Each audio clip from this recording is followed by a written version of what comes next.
네, 여러분 안녕하십니까. 전주 MBC의 시사토론입니다. 민주당 대선 후보 결정에 항상 중요한 역할을 해왔던 호남 경선이 마무리됐습니다. 호남의 표심은 향후 수도권에도 영향을 미칠 수밖에 없어 후보 모두가 사활을 걸었는데요. 호남 경선 결과가 앞으로의 정치권 그리고 내년 전북 지방선거에 어떤 영향을 미칠지 오늘 토론에서는 알아보도록 하겠습니다.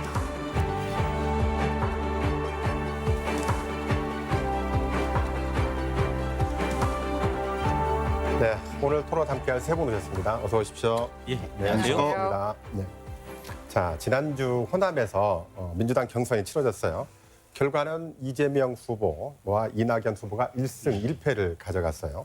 물론 추미애 박용진 후보도 선전을 했지만 그리 만족할 만한 결과를 내지는 못했다. 이렇게 보는 게 맞는 것 같은데요.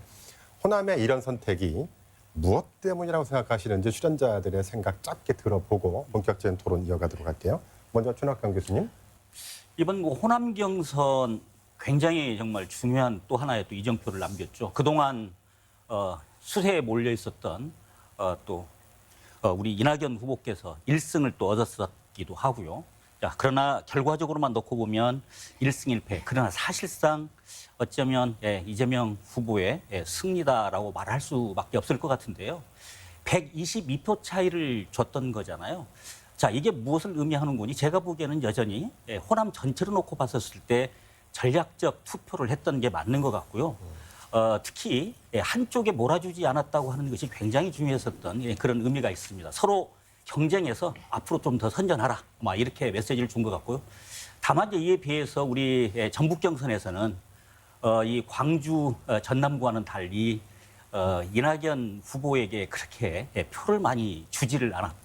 결국 이재명 후보가 54.55%라고 하는 굉장히 큰 득표를 또 하게 됐었던 이런 의미가 있습니다. 나중에 또 계속 이야기가 되겠습니다. 네. 자, 전정희 전 의원님 어떻게 생각하십니까? 네. 이낙연 후보가 광주 전남에서 첫 승을 했는데요. 그래서 이제 그 다음 날 있었던 그 전북 경선에서는 어떻게 결과가 나타날 것인가. 그 양 캠프에서 상당히 좀 긴장을 했던 것 같습니다. 그런데 그 이낙연 후보의 승리는 그 고향 프리미엄이 작용하지 않았나 그런 생각을 하게 됩니다.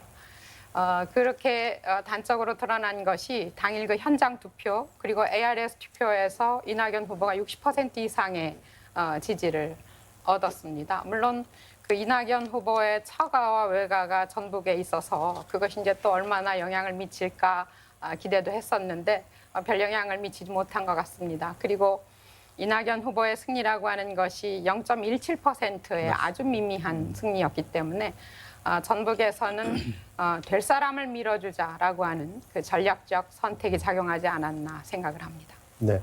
자, 김윤정 기자는 지금 국회 정치를 뛰고 있는 현직 기자인데 어떻게 보고 계십니까? 이번 경선에서는 호남 전체적인 득표수하고 전북과 광주 전남의 결과를 좀 따로 떼어놓고 한번 살펴볼 필요가 있다고 생각합니다. 일단 호남 전체적으로는 이재명 후보가 압승을 했다고 보는 게 맞습니다. 그리고 또 여기서 괄목할 만한 점이 광주 전남에서도 두 사람의 표차가 0.17%포인트 차로 1%포인트 차가 나지 않았습니다.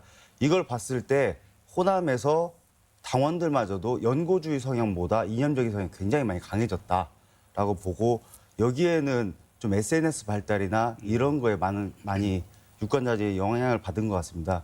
그리고 전라북도와 전라남도 그리고 광주가 지역적인 이런 연대의식이랄까요? 서로가 이렇게 같은 호남이라는 테두리가 많이 좀 옅어진 것이 아닌가라는 생각이 들었습니다. 네. 자, 전정희 전 의원님. 네. 전북 출신 정세균 후보가 강원 지역 경선을 마치고 호남 지역에 들어가기 전에 사퇴를 했어요. 네네. 정 후보의 고향이 전북이기 때문에 호남에서 좋은 성적을 거둘 수 있지 않을까라는 기대가 있었을 텐데 왜 이렇게 사퇴를 했을까라는 궁금증이 있어요. 그 호남 경선이 약이 될 수도 있고 독이 될 수도 있었겠지요. 만약에 이제 호남에서 그 다른 후보들보다 월등하게 지지를 얻을 수 있으면 좋았겠지만 그동안에 이제 여론의 그 흐름을 보면은 그렇게 기대를 하기가 조금 어려웠던 거 아닌가 싶습니다. 그리고 물론 이제 다른 지역에서보다는 호남 지역에서 많은 득표를 할 수가 있었겠는데 그것이 이제 얼마나 유의미한 득표가 될 것인가에 대한 확신이 좀 없었던 것 같습니다. 그리고 오히려 만약에 이제 지역민들이 그 될 사람 밀어주자라고 하는 그 밴드웨건 투표 성향이 나타나서 만약에 저조한 득표를 하게 되면 그때 가서는 이제 뭐 어떻게 하기가 굉장히 애매한 그리고 구차해져 버리는 그런 상황이 되기 때문에 그 사퇴 그 시점 선택은 옳았다고 생각을 합니다. 네. 자, 천학관 교수님. 예. 정세균 캠프에 있던 전북 정치인들이 있죠. 대표적인 게 이제 안우영 의원인데. 맞습니다. 네, 정 후보 사퇴로 도내 의원들의 지지 구도가 상당히 달라진 것 같아요. 예, 어떻게 예. 변하고 있습니까? 예, 지금 뭐 사실 후보 사퇴가 가져온 파장이 굉장히 컸다. 뭐 일단 이렇게 좀 뭐 생각을 좀 할 수 있을 것 같은데요. 아시다시피 우리 도내 국회의원의 숫자가 그 민주당 8명이었잖아요. 그런데 사실 6명이 실질적으로 원래 우리 정 후보를 갖다가 지지를 했었던 것입니다. 그런데 이제 갑작스런 사퇴 이후에 실질적으로 이제 여러 가지 이제 변화가 일어났고 사실 뭐 자신의 이제 입장 또 다양한 또 이해관계가 있었겠죠. 그래서 서로 간에 이제 다른 또 선택을 할 수밖에 없는 그런 상황으로 내몰리게 되고 대표적인 게 지금 말씀을 드렸지만 원래 이 정 후보의 사실 뭐 가장 든든한 버팀목이었던 안호영 의원이 이제 이재명 지사 또 지지 선언을 하게 되고 또 이어서 이원택 의원도 또 같은 날 동시 22일 날인데요. 그날이 또 페이스북을 통해서 실질적으로 또 지지 선언을 또 하게 됩니다. 이제 이런 의미 속에서 또 여러 가지 또 다른 또 선택들이 또 있을 수가 있는데 실질적으로 이 중립적인 입장을 취하고 있는 의원들도 있습니다. 예를 들어서 뭐 익산의 한병도 의원이랄지 또 김승우 의원 같은 경우에는 사실 그렇게 특별한 입장 표명을 지금 하고 있지는 않아요. 근데 이제 한병도 의원 같은 경우에는 사실 지금 당에서 부대표를 지금 맡고 있기 때문에 정치적 중립이라고 하는 그런 차원에서 선뜻 누구의 손을 들어주기는 굉장히 어려웠던 입장인 것 같기는 해요. 자, 이런 입장만 있는 게 아니고 또 친이낙연 후보의 그런 행보와 또 맥을 같이 하는 분명한 또 의원들도 계십니다. 뭐 대표적으로 제가 보기에는 뭐 신영대 그리고 윤준병 의원 정도를 들을 수가 있을 것 같은데요. 신영대 의원 같은 경우에는 사실 이낙연 전 대표가 대표 시절에 대변인 역할을 또 했었던 또 그런 이유도 분명히 작용을 하게 될 것 같고, 이 윤준병 후보 같은 경우에도 직접적으로 그렇게 나서는 것 같지는 않지만 또 이 자신의 뭐 일종의 페이스북 같은 경우에 이낙연 후보의 지지가 높다고 하는 것을 이렇게 걸어놓고 이야기를 하는 걸 보게 되면 그렇지 않을까 사실 또 그런 생각들을 해볼 수가 있습니다. 아마도 이 신영대 의원의 그런 입장은 지역 국회의원들에게도 아니 지역 의원들에게도 좀 영향을 준 듯하고요. 그래서 그분들도 아마도 그 친 이낙연 후보의 그 행보를 했었던 것으로 이렇게 생각이 됩니다. 예. 네. 자, 김윤정 기자님. 정세균 전 총리 지지 세력들이 호남 투표에서 어디로 이동하느냐가 주 관심사였잖아요. 그래서 뭐 조사를 해봤는데 전 총리 지지층이 49%가 이낙연 후보를 지지한다. 이런 조사 결과도 있었어요. 예. 이런 정 총리의 사퇴가 이낙연 후보의 광주 전남 선거 승리에 큰 영향을 줬다고 볼 수 있을까요? 저는 꼭 그렇지는 않다고 봅니다. 그가 사퇴하지 않았어도 이낙연 후보는 그 광주 전남에서 비슷한 표를 얻었으리라고 생각을 하는데요. 저는 이것을 저희가 이제 전북 출신이 그분이 직접적으로는 아니기 때문에 느낄 수는 없으나 그 지역에서 보면 우리가 예전에 정동영 의원한테 느꼈던 감정 비슷한 게 있더라고요. 좀 애증이랄까요? 그러니까 우리 지역 출신이 그래도 대통령을 배출해야 된다라는 열망이 분명히 있었고 그분은 또 이게 전주에서는 이제 전주고 출신들이 좀 득세를 했었잖아요. 근데 여기서는 광주 1고 출신들이 굉장한 인적 네트워크를 갖추고 있었기 때문에 여기서의 이낙연 후보의 조직력이라는 것은 굉장히 단단했습니다. 그리고 박용진 후보 같은 경우 전북 출신이지만 전북에서 굉장히 고배를 마셨는데 그분 같은 경우에는 전북에서 정치를 한 적이 없거든요. 근데 이낙연 후보 같은 경우에는 전남 지사를 지냈고 그리고 자기 텃밭인 그 고향에서 사선 이상을 지냈던 인물이기 때문에 굉장히 이런 부분에 있어서는 강점을 가지고 있었다. 그리고 정세균 전 총리의 이 지지 세력들의 이동이 만약에 이낙연 후보 쪽으로 쏠렸으면 전국적으로 이 현상이 포착이 됐어야 되거든요.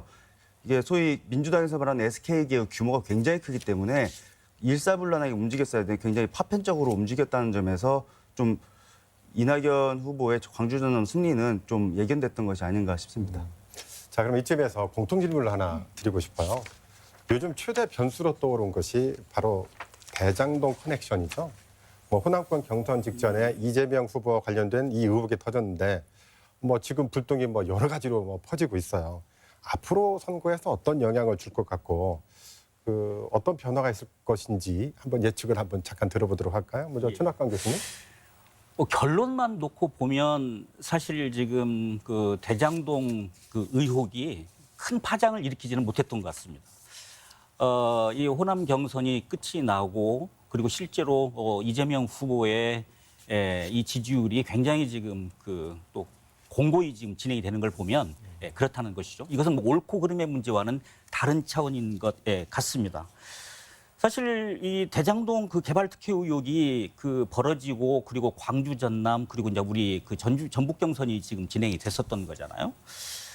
사실 이런 식으로만 놓고 보면 아까도 말씀을 드렸지만 이재명 후보 같은 경우에는 광주 전남의 정치적인 기반도 없는 거고 실질적으로 뭐 이 정치 경력을 봐도 이낙연 후보에 비하면 사실 일천하다고 또 이야기할 수밖에 없을 것 같고 근데 그 시점에 또 묘하게도 실질적으로 또 대장동 의혹이 이제 터졌습니다. 그렇다 보면 논리적으로 상식선에서만 놓고 보면 아마도 이낙연 후보가 상당한 표차로 좀 앞설 수도 있을 거다라는 생각을 했었었는데 아까 이야기했잖아요. 0.17% 그리고 수로는 122표입니다.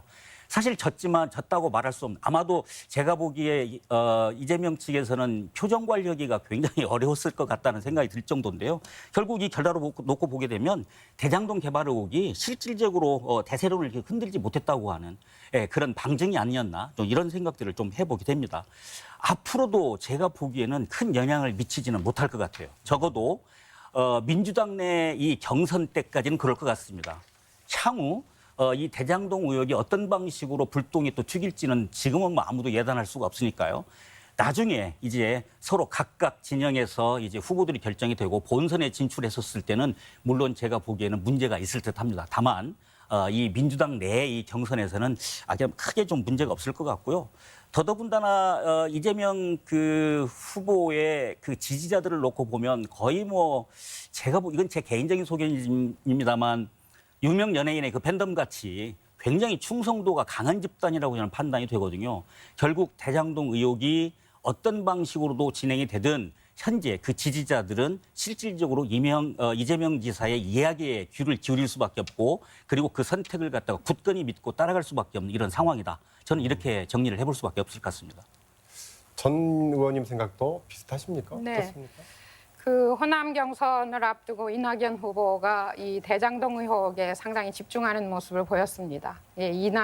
이재명 후보의 그 최대 아킬레스건으로 떠올랐으니까요. 그래서 추미애 후보 같은 경우에는 국민의힘 편드냐 뭐 이런 비판을 하기도 했는데 사실 이게 지금 이제 민주당 경선판을 흔들고는 있지만 이재명 후보에게 불리하기만 하냐 뭐 그것은 아닌 것 같습니다. 이재명 후보가 그 대장동 개발을 계획하고 설계한 당사자이기는 한데 아직까지 거기에 뭐 특별히 불법이나 비리에 연루되어 있다 뭐 이런 얘기는 나오지 않고 있어요. 오히려 그 국민의힘 곽상도 의원의 그 아들 50억 퇴직금 문제가 불거져서 지금 이제 국민의힘을 탈당을 했는데요.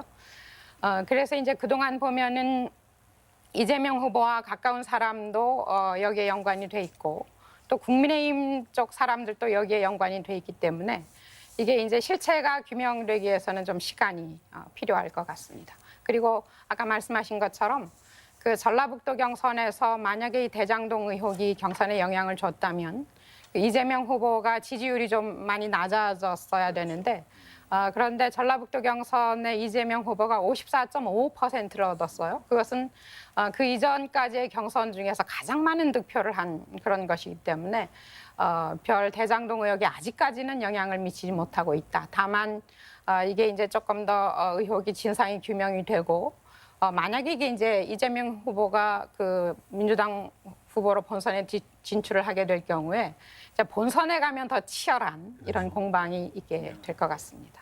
김윤정 씨 생각은 어떻습니까?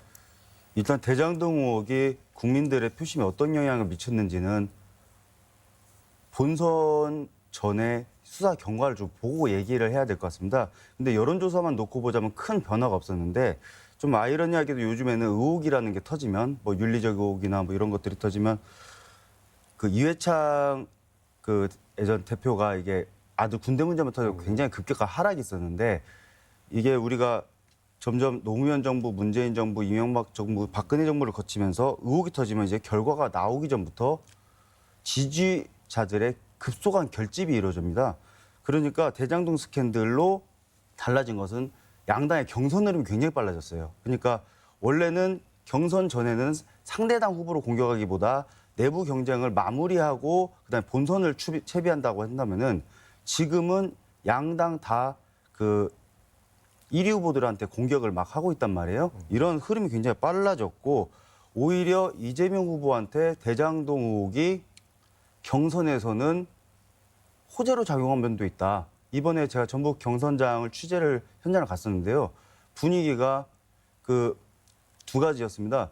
조국 수호하고 이재명 수호로 분위기가 굉장히 그런 장외 분위기가 있었는데 그때 당시에 추미애 후보가 이낙연 후보한테 왜 당신은 상대당의 언어로 우리 당의 후보를 공격하냐는 이런 발언까지 했어요. 그런 전략들이 굉장히 주요하면서 전북에서 굉장히 많은 표를 가져갔거든요. 그렇기 때문에 앞으로도 이 경과가 어디로 튈지는 모르겠으나 경선에서는 이재명 후보의 지지층 결집에 좀 영향을 미칠 것으로 보입니다. 추미애 후보 이야기를 지금 했기 때문에 그러는데요. 사실 이재명 후보하고 추미애 후보의 사실 지지층이 일정 부분 좀 겹친다고 하는 그런 이야기가 이제 있게 되잖아요. 사실 그런 의미로 본다고 한다면 이낙연 후보의 입장에서는 두 사람을 상대를 해야지 되는 또 그런 입장이 있습니다. 그래서 이재명 후보와 또 추미애 후보라고 하는 이 두 사람과의 또 싸움을 좀 해야지 될 그런 필요가 있게 돼서 제가 보기에 마음이 훨씬 지금 급하다라고 하는 그런 심리적 쫓김 상태에 있는 것 같고 그러다 보니까 아까도 이야기했지만 1위 후보에 대해서 아주 거칠게 몰아붙이고 그리고 네거티브를 할 수밖에 없는 그런 상황까지 치닫는 게 아닌가. 그런데 오히려 그게 이재명 후보를 지지하는 쪽에서는 오히려 이재명 지키기라고 하는 그런 입장에서 결집할 수밖에 없는 그런 상황으로 지금 치닫고 있다. 저는 이렇게 보고 있습니다. 네. 좀 첨언을 하자면은 이낙연 후보의 경우에는 지금 상당히 선택지가 좋아진 게 이 대장동 의혹을 무시할 수도 그렇다고 공격하기도 굉장히 아이러니한 상황인데 지금 지지세로는 어쩔 수 없이 가야 된단 말이에요. 가야 되는데 이 과정에서 어떤 결과가 나오든지 이분은 그래서 나온 것이 특수본을 하자는 거잖아요. 특검을 얘기하면은 상대당의 언어로 우리 후보를 공격한다고 할 거기 때문에 특수본을 이야기를 했고 지금 이재명 후보 측도 그걸 일단 받은 상황이기 때문에요.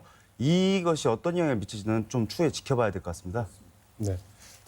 추미애 후보는 시댁이 정읍이죠. 전북과 연관이 있고 박용진 의원도 고향이 장수예요. 자, 그러면 이제 정세균 의원이 사퇴를 했으면 전북과 연고가 있는 후보가 2명이 됐단 말이죠. 근데 이 호남 경선을 거치면서 지지율이 두 분 다 더 하락하고 있는 것 같아요. 자, 김윤정 기자님. 자, 이렇게 두 후보가 호남 경선에서 어떻게 보면 뼈아픈 결과를 맞았는데 완주하겠다는 뜻을 확실히 밝히고 있어요. 그에 반해서 김두관 후보는 사퇴를 선언했고 이재명 후보 지지를 선언을 했어요. 예. 그랬죠? 그럼 이런 점도 향후에 어떤 경선에 영향을 미칠 수 있을까요? 일단 저는 두 분이 경선을 완주할 거라고 생각을 합니다. 네.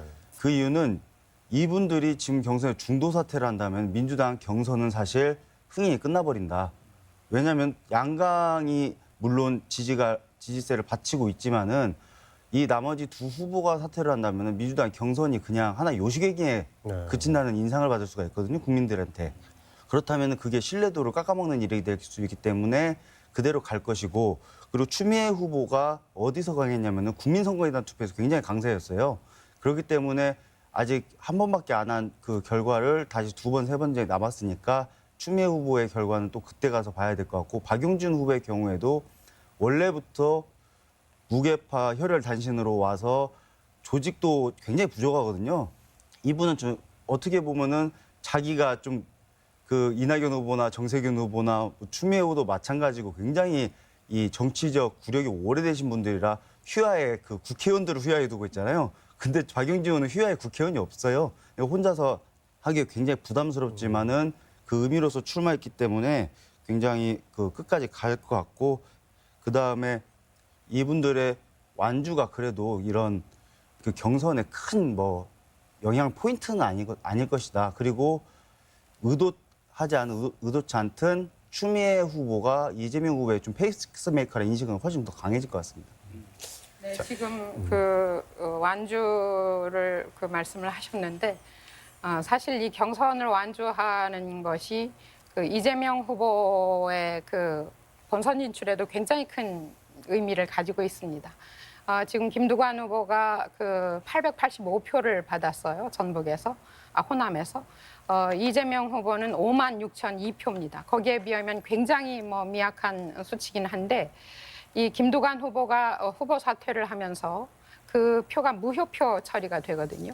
그래서 이제 호남 전체의 그 이재명 후보 지지율이 49.7%였다가 50.1%로 올라간 겁니다. 그래서 이 무효표 처리를 하게 되니까 다른 후보들도 다 이렇게 지지율이 올라가긴 하지만 뭐 이낙연 후보 지지율이 올라가는 건 그다지 큰 의미가 없어요. 그런데 이재명 후보 같은 경우에는 이제 과반을 넘어간다고 하는 측면에서 굉장히 중요한 의미가 있고, 그래서 후보가 한 사람 사퇴할 때마다 지난번 정세균 후보 사퇴했을 때도 이재명 후보가 51.71%에서 53.41%로 또 올라갔거든요. 그래서 이제 이낙연 후보 측에서는 무효표 처리를 하지 말라 이렇게 당에다가 이제 요청을 하는데 그건 뭐 통과되지 않을 것 같고, 그래서 민주당 지도부에서는 후보들에게 경선을 사퇴하지 말아달라는 당부를 지금 하고 있습니다. 제가 보기에 이 후보 사퇴에 관한 물론 뭐 당 내부에서 주문을 할 수는 있을 것 같아요. 자, 그런데 이미 현실적으로 중량감 있는 두 후보가 지금 사퇴를 했잖아요, 결국은. 그리고 제가 보기에는 이 두 후보의 사퇴는 향후 경선에서 굉장히 큰 영향을 줬다고 저는 생각이 됩니다. 자, 우리 뭐 정세균 후보의 사퇴는 말할 것도 없습니다. 제가 보기에 정세균 후보의 사퇴는 오히려 이낙연보다는 이재명 후보에게 사실 날개를 달아준 측면이 있습니다. 물론 사퇴하면서 이재명 후보를 지지한다라는 이야기를 한 적은 없어요. 그럼에도 불구하고 그 아래에 있었던 캠프에 있었던 사람들이 어디로 이동했는지를 보게 되면 사실상 미루어 짐작해 볼 수 있는 것이죠. 물론 자, 김두관 이 후보는 사퇴하고 나서 지지 선언을 했잖아요. 자, 근데 이 의미가 있습니다. 지지 선언을 했다고 하는 것이 어떻게 보면은 뭐 그동안 뭐 영향력이 득표율이나 뭐 지지율이 미미했었던 분이 하는 것이니까 뭐 이렇게 생각할 수 있을지 모르겠지만 사실 김두관 개인 하나만 놓고 보면 참여정부 이래로 정말 굵직굵직한 굉장히 많은 일들을 했었던 사람이고, 특히 앞으로 저희들이 지금 이번에 이제 우리 호남 경선이 끝났지만 제주를부터 시작해가지고 그리고 부울경, 인천, 뭐 경기 수도권 서울로 이제 다 가게 되는 거잖아요. 더더군다나 2차, 3차 이제 슈퍼위크가 이제 또 있게 되는 거고, 이때 김두관 후보는 현재까지의 후보자로서의 글쎄요, 지지율은 미미했을지 모르겠지만 향후 파장을 일으킬 때는 충분한 역할을 하고 있을 것이다라고 하는 것입니다. 제가 보기에 완주는 계속 될 것 같아요. 그리고 누구에게 사퇴를 하라고 이야기하는 것은 저는 제가 보기에 그것은 그렇게 해서는 안 될 이야기인 것 같고요. 그 사람이 나왔을 때는 굉장히 큰 뜻을 가지고 나왔을 텐데 아마 사퇴를 하지는 않을 것이다. 저는 뭐 분명히 또 이렇게 예상은 됩니다. 다만 지금 사표 문제를 이야기를 했었잖아요. 굉장히 제가 보기에는 중요한 일인 것 같아요. 왜 중요한 건요? 특히 이낙연 후보의 입장에서는 마지막까지 그래도 한번 싸움을 해보려면 최종 경선에 어떻게 한번 나가봐야지 되는데 지금 그렇지 못할 가능성이 계속 지금 점쳐지고 있는 상황 속에서 더더군다나 이 사표의 문제가, 이 무효표의 문제가, 사표가 아니죠, 무효표의 문제가 오히려 사실 이재명 지사의 지지율을 갖다가 소폭이지만 상향을 하는 지금 그런 입장이게 되고, 그렇다고 본다면 50% 과반을 갖다가 못하게 만들어야지 되는데 오히려 그 반대 가능성이 지금 커지고 있다는 것이죠. 굉장히 조급합니다. 그렇기 때문에 제가 보기에는 이의를 제기할 수밖에 없고요. 그런데 그 이의가 제가 보기에 얼토당토 않냐, 그렇지는 않아요. 제가 보기에 사실 무효표라고 하는 것은 누구를 편드는 건 아니지만 제 느낌으로는, 그리고 제가 보기에는 판단으로는 이재명 후보 측보다는 이낙연 후보 측의 그 당원들의 그 입장이 조금 더 설득력이 있어 보입니다. 사실 무효표라는 게 그렇잖아요. 실질적으로 이미 자격을 가지고 있었는데 사퇴했다고 그래가지고 그것을 모수에서 빼내버린다고 하는 것은 제가 보기에 그건 아닌 것 같습니다. 무효표라고 하는 것은 김두관 후보 예를 들어볼까요? 제주 경선에 이름이 지금 올라가 있습니다. 그런데 누군가가 모르고 사퇴했는지를 모르고 거기다 찍어요, 예를 들어서. 그게 무효표가 되는 것이죠. 예, 그러니까 사표 우리가 이야기하는 그런 문제하고는 조금 차원이 다른 문제인 것 같아요. 어쨌든 이것은 당 내에서 결정을 해야지 되는데 하지 못하죠. 왜냐하면 특별 당규에 이미 그렇게 지금 되어 있고 그리고 지금 이 순간에 당헌 당규를 갖다가 바꿀 수도 없는 것이고 그리고 더 나아가서 소급 적용할 수도 없습니다. 이건 이렇게 갈 수밖에 없다고 봅니다. 네. 자, 이제 저희가 토론을 중반부를 넘어서서 이번에는 야당 경선을 또 이야기를 안고 넘어가기가 좀 그래서요. 국민의힘도 8월에 2차 컷오프를 앞두고 있잖아요. 국민의힘도 당내 네거티브가 상당히 뜨거워요. 특히 대장동 의혹 불등이 튀고 나선 뭐 이 여파가 어떻게 전개되느냐에 따라서 상당한 영향을 미칠 것으로 보이는데 김윤정 기자가 분석하기에는 어떻게 이 사태가 번질 것 같습니까? 일단 대장동 사태는 참 러시안 룰렛 같아요. 누구한테 이게 총알이 터질지를 모르는 상황이거든요. 국민의힘은 진짜 이거 딱 터지고 나서 정말 아싸 했을 거예요. 근데 곽상도원 50억 사건이 딱 터지니까 표정 관리가 안 되는데 여기서 멈출 수가 없으니까 특검으로 가고 증인들을 무려 42명이나 신청을 했단 말이에요. 그런데도 국민의힘 내부적으로도 서로가 잘 모르는 거예요. 저 누가 걸릴지를 모르고 자기 측근이 걸릴지 자기도 모르는 상황인데 그래도 아직까지는 대장동 이슈는 민주당이 더 불리하다. 본선까지 놓고 봤을 때요. 그리고 이제 대선 경선이 박빙의 싸움이기 때문에 국민의힘 경선이 굉장히 치열할 수밖에 없는데 지금 3파전으로 좁혀졌잖아요. 맞습니다. 윤석열, 홍준표, 유승민 후보로 좁혀졌는데 이게 윤석열 후보가 정치 신인이기 때문에 더 예측이 어려운 것 같습니다. 이분이 검사 시절에 가지고 있었던 아이덴티티를 그대로 가져갈 수는 없기 때문에 뭔가 전과는 다른 모습을 보이고 있는데 여기서 실망해서 떠나는 사람들도 있고 뭐 그런 상황이지만은 참 정권 교체론이 강한 사람들은 이상하게 홍준표보다 윤석열한테 던진단 말이에요. 그 이유는 더 지켜봐야겠는데 윤석열 후보나 홍준표나 참 강한 개성을 가지고 있고 유승민 후보 같은 경우에는 좀 전통적인 좀 보수 정당 후보의 면모를 갖추고 있단 말이에요. 그런데 사람들은 좀 더 이런 표현이 맞지만 좀 자극적인 거라고 할까요? 좀 심판론에 더 가까운 좀 민심으로 흘러가고 있기 때문에 야권 지지자들의 민심은 정권 재창출을 막을 심판자를 찾는 것 같아요. 그래서 두 분 다 검사 출신이고 참 공교롭게도 그런데요. 좀 이런 부분에 있어서 야권 지지자들의 민심과 여권 지지자들의 민심이 양극단에 가 있다. 그리고 서로가 서로를 이해하지 못하고 있다. 도대체 저런 뭐 여기서 말하기는 좀 그런 표현이죠. 저런 좀 인간 같지 않은 자를 어떻게 지지하지 한 정도의 얘기가 나오고 있는 상황이기 때문에 이 부분에 있어서는 좀 더 지켜봐야 될 것 같습니다. 네. 자, 저희가 대선 후보 얘기를 하고 있지만 또 우리 지역 얘기를 또 안 할 수가 없어요. 대선 이후에 바로 또 지방선거가 있잖아요. 그래서 올해 지방선거는 어느 때보다도 대선의 영향을 많이 받을 것으로 보이는데 자, 전라도지사를 한번 놓고 볼까요? 자, 이재명 후보를 적극 지원했던 김현덕 의원, 정세균 후보를 지지했던 안우영, 이현택 의원이 이제 이재명 후보를 지지한다고 나섰는데 또 공교롭게도 이 의원들 가운데서는 지사에 출마할 뜻을 가지고 있는 분들이 있지 않습니까? 그러면 이 이재명 지지자들이 도지사 선거에 영향력을 끼칠 수도 있겠다라는 생각이 드는데 전정희 의원께서 어떻게 생각하십니까? 네. 지금 도지사 도전에 한다고 이제 얘기가 된 김윤덕 의원 같은 경우에 처음부터 이재명의 미래 캠프 맞습니다. 조직 총괄본부장을 맡아가지고 열심히 일을 해왔어요. 맞아요. 그리고 정세균 후보가 사퇴하고 난 뒤에 안호영 의원 같은 경우에는 이제 이재명 지지자 단체인 기본국가 전북연대 상임고문을 또 맡게 됐고 이원택 의원 같은 경우도 이제 이재명 지지를 표명을 했기 때문에 사실 그 도지사 선거에서 어떤 후보를 대선에서 지지했느냐는 뭐 크게 차별화가 될 것 같지는 않습니다. 그거보다는 이제 도지사 경선에서 중요하게 작용하는 것이 그 조직력과 인지도 같은 건데요.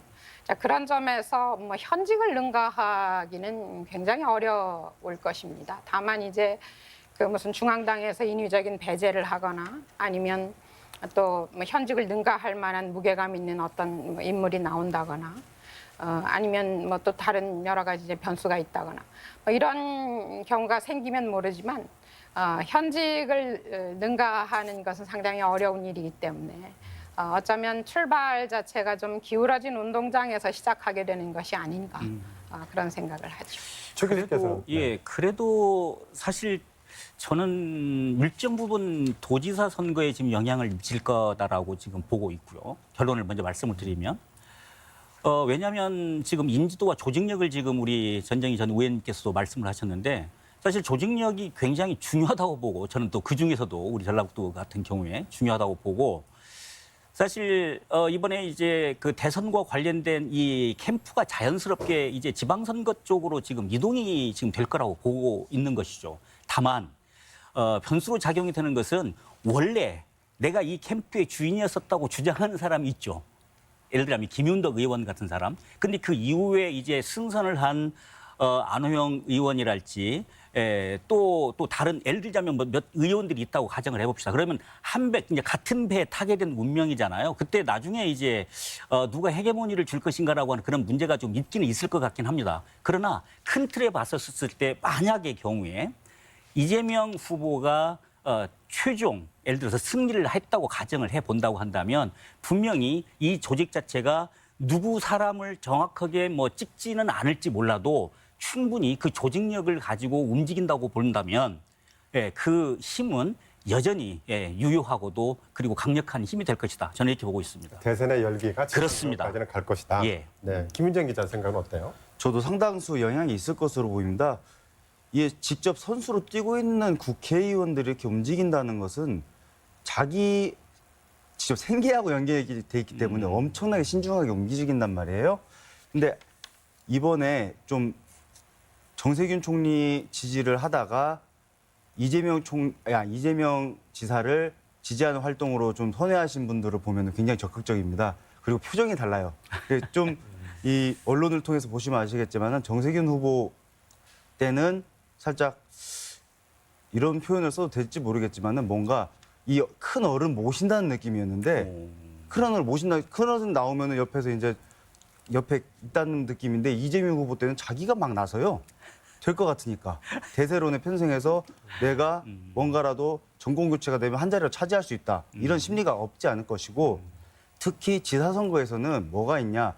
이제 3월이잖아요. 대선이 3월인데 정권 교체나 정권 재창출이냐가 문제인데 여기서 문재인 대통령이 예전에 낙선을 했지만은 그 이후에 당권을 장악했단 말이에요. 그렇습니다. 근데 정동영 우리 의원 같은 경우에는 낙선하고 당에서 완전 배제가 됐어요. 이 차이인데 저는 이재명 지사가 어떻게 될지는 모르겠으나 일단은 얼마만큼의 표차로 승리하는지 지는지도 굉장히 중요하다. 그래서 정권 교체가 된다 하더라도 정말 아깝게 졌다면은 그분이 당권을 잡는데 다가선다면 굉장히 영향력이 있을 것이고 큰 표차로 졌다 한다면은 이재명 후보의 힘이 약해질 수밖에 없거든요. 근데 이재명 후보의 힘이 여전히 강하다면 저는 예상하건대 이 지사 후보로 나오는 만약 경선이 붙는다면 안호영 의원이나 김윤덕 의원이랑 똑같이 이재명 지사 사진을 옆에다 둘 겁니다. 그렇죠. 저는 송하진 지사도 둘 거라고 봐요. 예, 이미 김윤덕 의원은 슬로건을 맞췄어요. 새로운 대한민국 합니다, 이재명. 새로운 전북 합니다, 김윤덕 이렇게 맞췄더라고요. 근데 좀 전라북도 정치권이 스스로 좀 자립할 수 있는 힘이 약해졌다고 그런 평가가 주요한데 제가 이 전남 지역 지역지를 보니까 이런 표현이 있더라고요. 호남 지역 국회의원 28인 중 상임위원장 단 한 명도 없다. 단 한 명도 없다는 거예요. 그만큼 우리가 스스로에 약했기 때문에 합종 연행이나 줄서기 경향이 좀 많이 강해졌다. 그거는 이 정치인들 특유의 생존 본능이 발휘가 된 것이고 또 관전 포인트는 이제 충성 경쟁이 벌어질 것이다. 왜? 아까 이제 나중에 하는 안호영 의원이나 이현택 의원 같은 경우에는 조급할 거예요. 왜? 그 김윤덕 의원이 먼저 선점한 거 아니냐. 김윤덕 의원이 이재명 후보를 지지한다고 선언했을 때는 굉장히 부담감이 있었어요. 왜? 정세균 총리가 갖고 있는 전라북도에서의 그런 영향력이나 인지도, 전북 맹주라는 이미지가 굉장히 컸고 뭔가 이런 도의적인 부분에서 굉장히 욕을 많이 먹었어요. 김윤덕 의원이. 그거를 무릅쓰고 이재명 지지 선언했다. 원래 그 김윤덕 의원 안희정 지사와 굉장히 가까웠던 사람인데 그럼에도 불구하고 이제 갔다는 거는 인정을 할 부분이다. 근데 뭐 앞서 말했다시피 우리 전정희 전 의원님도 말씀하셨다시피 도지사 선거는 또 그것만으로 되는 것이 아니고 조직력, 탄탄한 조직력이나 그리고 도민과의 호흡 뭐 이런 것도 굉장히 중요하기 때문에요. 이것이 100% 영향을 미친다고 하기에는 좀 무리가 있을 것 같습니다. 네. 자, 여기서 저희가 또 토론을 거의 마칠 시간이 돼서 교육감 얘기를 잠깐 또 하고 마무리 짓도록 할게요. 교육감 후보에는 지금 5명의 후보 가운데서 이한근 전주교육장, 차상철 대표, 최호성 교수가 단일화에 합의를 냈죠. 자, 그러면 사실상 서거석 후보와 황호진 후보 이렇게 단일화 후보 대 이 두 후보까지 싸움이 될 텐데 진보 교육감이라는 단일화가 교육감 선거에 영향을 미칠 것으로 보이는지 어떠십니까? 이른바 진보라고 하는 이제 그런 이름을 가지고 지금 세 분의 후보가 방금 말씀하셨지만 지금 합의를 하게 되고 11월 말이면 아마 이제 결정이 날 거예요. 그렇게 된다고 한다면 3파전이 될 텐데 그렇다고 왔었을 때 3파전에 들어올 수 있는 사람이 아까도 이야기했지만 서거석 전 총장 그리고 진보 진영에서 이제 누군가 이후에 하나. 나온 사람, 예, 그다음에 이제 황호진 예를 들자면 전 부교육감, 전 부교육감 예, 부교육감 맞죠? 네. 예, 그렇게 이제 나오시게 될 텐데 확장성이나 이런 걸 놓고 봤었을 때 진보 쪽이 굉장할 거라고 저는 생각이 돼요. 적어도 180여 개의 전라북도 내 그 시민사회단체들이 뜻을 모아서 했었을 때는 그 결정된 그 누군가를 갖다가 결정이 되고 난 이후에 나 몰라 이렇게 할 수는 없습니다. 적어도 그에 걸맞는 무엇인가 일들을 하게 될 거고 그리고 그에 걸맞는 후보도 보답을 하기 위해서라도 더 열심히 이제 노력을 할 수밖에 없는 상황이 된다고 한다면 3파전이 굉장히 중요하고 더더군다나 그중에 상대적으로 황호진 후보가 약세라고 한다면 서거석 전 총장 대 그리고 이 단일 후보 간의 이 경쟁은 제가 보기에 굉장히 치열하고 박빙일 거라고 저는 생각하고 있습니다. 네, 전정희 의원님. 그런데 이번에 진보 교육감이 3선을 했잖아요. 네. 그러니까 진보 쪽에 3번이나 밀어줬기 때문에 이번에는 조금 뭐 다를 것이다라는 평가도 있어요. 어떻게 보십니까, 그건? 진보 교육감에 대한 평가가 이번 이제 내년 그 교육감 선거에 어느 정도 작용은 하겠죠. 어느 정도 작용은 하겠는데 그것이 이제 그 어떤 전체적인 그 물결이 되기는 좀 어렵지 않나 그렇게 생각이 됩니다. 왜냐하면 그 교육감에 대해서 관심을 갖는 사람들은 직접적으로 교육에 연결이 돼 있는 사람들인데 사실 이 투표장에 나가는 많은 사람들은 이미 이제 그 어떤 중고등학교 교육을 다 떠난 그런 사람들이 많기 때문에 그렇고요. 지금 그 선거 공학적으로 본다고 하면 되게 이제 진보일, 보수일 이렇게 1대1 구도로 붙었을 때는 이게 이제 박빙으로 이렇게 갈 수가 있는데 만약에 진보 쪽에 한 사람 나오고 보수 쪽에 두 사람이 나와서 겨루게 된다면 그건 보수가 약화될 수밖에 없는 거죠. 2010년에 그 김승환 교육감이 그 진보 대표로 이제 처음 출마를 했을 때 처음에는 사람들이 아유 뭐 되기가 어려울 것 같은데 왜 나왔나 이런 생각을 많이 했어요. 그런데 이제 그게 1대1 구도로 되다 보니까 승리를 했고 그 이후에 전라북도 교육감 선거가 계속 진보 대 교육의 보수의 1대1 그 구도로 되면서 이제 진보가 3선까지 했기 때문에 내년 교육감 선거는 진보 교육감 3선에 대한 평가 플러스 선거 공학 이것이 좀 작용하지 않을까 싶습니다. 네. 자, 김윤정 기자님. 지난 세 번의 교육감 선거는 진보와 보수란 진영 논리로 어떻게 보면 구체적인 교육 공약 싸움이 없이 치러진 그런 반성도 있어요. 예. 이번에도 그렇게 될 거라고 보십니까? 전 이번에는 좀 다를 거라고 생각을 합니다. 전 전라북도 교육감 자리가 굉장히 중요하다고 생각해요. 그러니까 대한민국 전체적으로 전라북도라는 지역은 우리나라 교육이 가지고 있는 모든 문제점들을 내포하고 있거든요.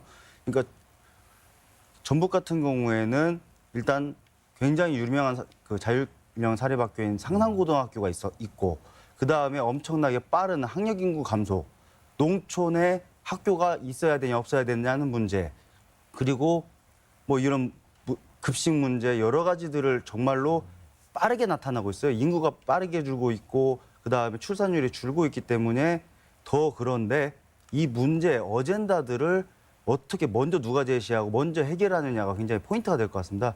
이념 논쟁도 있겠지만 왜 이게 터졌냐면은 지금 교육감 후보님들 보면은 그 배경이 다 파란색이에요.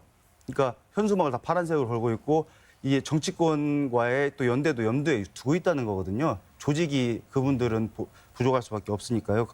근데 이제까지 이념적으로 진보 교육감인 김성환 교육감은 아이들 그때만 해도 그분이 3선을 했잖아요. 그럼 자그마치 12년을 하신 건데 그때만 해도 애들 공부시키고 그런 것을 착취로 여기던 시인데 지금 그런 것들이 많이 옅어졌고 지금은 해결해야 될 어젠다들이 많이 달라졌습니다. 그 어젠다들을 먼저 누가 캐치하고 해결하느냐. 그리고 지금 학부모들이 이제 40대, 50대, 뭐 30대까지 이제 연령이 낮아졌는데 그 사람들이 어떤 성향을 갖고 있느냐도 굉장히 중요할 것 같습니다. 네. 자, 이제 토론을 마칠 시간이 돼서요. 마지막으로 마무리 말씀 짧게 부탁드리도록 하겠습니다. 자, 전정희 의원님. 네. 세계는 또 한 번의 대변혁을 맞이하는 것 같습니다. 그 4차 산업혁명이라고 하는 우리가 일찍이 경험해보지 못했던 새로운 시대가 오고 있고 또 지금 직면하고 있는 기후위기 문제 같은 것은 앞으로 우리 다가올 미래 세대에게 또 엄청난 위험으로 다가오게 될 것입니다. 이러한 문제를 해결하기 위해서는 정말로 능력이 있고 그리고 해안을 가진 지도자가 필요합니다. 내년은 대통령 선거 그리고 지방선거가 모두 있는 해여서 대한민국과 전라북도에 대단히 중요한 한 해가 될 것 같습니다. 지금 진행되고 있는 정치적 사안에 대해서 관심을 갖고 더 나은 사회를 만들기 위해서는 냉철한 유권자로서의 권리를 어떻게 행사할 것인가 하는 것을 한번 되새겨보는 그러한 그 도민들이 되었으면 좋겠습니다. 네, 최낙환 교수님. 예, 뭐 우리는 아시다시피 내년 뭐 대선 그리고 지방선거를 지금 동시에 치르게 됩니다. 사실 많은 사람들이 선거를 민주주의의 꽃이라고 이렇게 지금 부르고 있는데요. 보시면 아시겠지만 네거티브와 이 마타도가 정말 판을 치고 있고 이런 상황 속에서 이 유권자들의 이 편가르기 또 다른 뭐 이 정치적 무관심 이런 것들이 지금 동반될 수밖에 없는 상황이거든요. 여야를 막론하고 지금 이런 문제가 지금 진행이 되고 있는데요. 바로 이제 이런 선을 넘는 뭐 흑색 선전, 비방 이런 것들이 오히려 정치 발전을 막는 민주주의에 저는 덫이라고 일단 생각을 해봅니다. 제가 보기에 정치적인 자정작용을 좀 우리 스스로가 좀 해야 될 필요가 있겠다는 좀 생각이 들고요. 이 자정작용과 함께 내년에 우리가 민주주의의 덫을 넘어서 민주주의의 꽃을 정말 다시 한번 활짝 피게 만드는 그런 내년이 됐으면 좋겠다. 이런 기대를 좀 해봅니다. 네, 김윤정 기자님. 이제 선거가 다가오면 정치인 모두가 이제 새로운 대한민국, 모든 국민이 더 잘 살고 깨끗한 사회를 만들겠다고 얘기하는데요. 근데 이번 대선 전국에서는 후보자에 대한 기대보다 실망스러운 뉴스만 넘쳐나고 있는 것 같습니다. 특히 같은 당 지지자라고 할지라도 지지하는 후보가 다르면 양 극단에 서서 서로를 적폐로 만들고 서로 이해하려고 하지 않습니다. 귀를 닫고 있어요. 좀 이런 부분들이 많이 저는 이제 우리가 난무한 의혹과 논란을 딛고 복수보단 화합을 얘기했으면 좋겠고 과거보단 미래를 얘기했으면 좋겠습니다. 그리고 특정 세력이 아닌 국민과 좀 우리 삶의 전체를 얘기하는 대선으로 전환됐으면 합니다. 또 검증도 물론 필요하지만은 네거티브보다는 대한민국을 좀 한 단계 도약시키기 위한 번뜩이 는 비전이 제시돼서 국민의 참정권이 더 잘 지켜졌으면 좋겠습니다. 네.